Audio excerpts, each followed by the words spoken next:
డిమాండ్ల సాధన కోసం SC ST పారిశ్రామికవేత్తలు చేస్తున్న ఆందోళన 20వ రోజుకు చేరింది. గుంటూరు జిల్లా మంగళగిరి నేతన్న సర్కిల్ వద్ద ధర్నా చేస్తున్నారు ఎస్సీ ఎస్టీ పారిశ్రామికవేత్తలు. తమకు రావాల్సిన నిధుల్ని ప్రభుత్వం పక్కదారి పట్టిస్తోందని మండిపడ్డారు. సమస్యలు పరిష్కరిస్తానని హామీ ఇచ్చిన పవన్ కళ్యాణ్ తమను పట్టించుకోవడం లేదని వాపోయారు. శాంతియుతంగా ధర్నా చేస్తున్న తమను పోలీసులు అడ్డుకోవడంపై మండిపడ్డారు.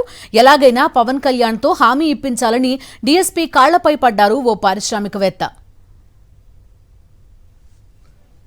డిప్యూటీ సీఎం గారితో 10 రోజులకో 20 రోజులకో నెలకో మీ ప్రాబ్లం నేను సాల్వ్ చేస్తానమ్మా అని చెప్పి ఒక మాట ఇప్పించండి సార్. సాల్వ్ సార్, ఒక మాట ఇప్పించండి సార్, ఒక మాట ఇప్పించండి sir. Sir తప్పలేకుండా sir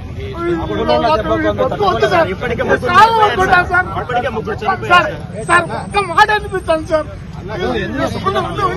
SC ST అంటే అంత అవమానమా సార్?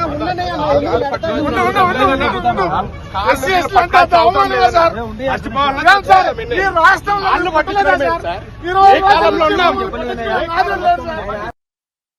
నేను ఏమంటున్నానంటే, ఇదే డిప్యూటీ సీఎం గారితో 10 రోజులకో 20 రోజులకో నెలకో మీ ప్రాబ్లం నేను సాల్వ్ చేస్తానమ్మా అని చెప్పి ఒక మాట ఇప్పించండి సార్.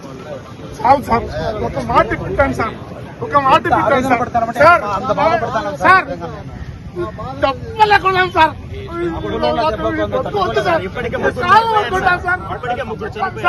సార్ ఒక్క మాట అనిపించండి సార్. ఎస్సీ ఎస్టీ అంటే అంత అవమానమా సార్? రాష్ట్ర ఉప ముఖ్యమంత్రి పవన్ కళ్యాణ్ గారు మాకు ఆహ్వానించి ఒక 5 మందితో మాట్లాడి మేము త్వరలోనే ఈ సమస్యను పరిష్కరిస్తామని చెప్పి ఆయన హామీ ఇవ్వడం జరిగింది. కానీ ఈ రోజు 13 రోజులు అవుతున్నా కూడా దాని గురించి మరి ఎటువంటి చర్చలు కూడా జరగలేదు. ఎస్సీ ఎస్టీ సప్లాన్ నిధులు ఈ ప్రభుత్వం ఏం చేస్తున్నది ఒకసారి ఆన్సర్ చెప్పాలి. కియా, గూగుల్ లాంటి వాళ్ళు ఇంకా ఫ్యాక్టరీలు పెట్టకనే వాళ్ళకి సబ్సిడీలు ఇస్తున్నారు. మేము కూడా ఎస్సీ ఎస్టీ పారిశ్రామికవేత్తలుగా మేము కూడా ఉపాధి కల్పిస్తున్నాము.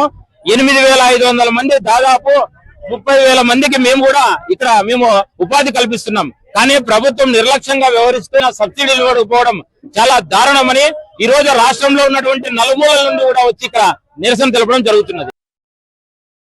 మరిన్ని అప్డేట్స్ కోసం ఛానల్ ను సబ్స్క్రైబ్ చేయండి. నోటిఫికేషన్స్ కోసం బెల్ ఐకాన్ పై క్లిక్ చేయండి.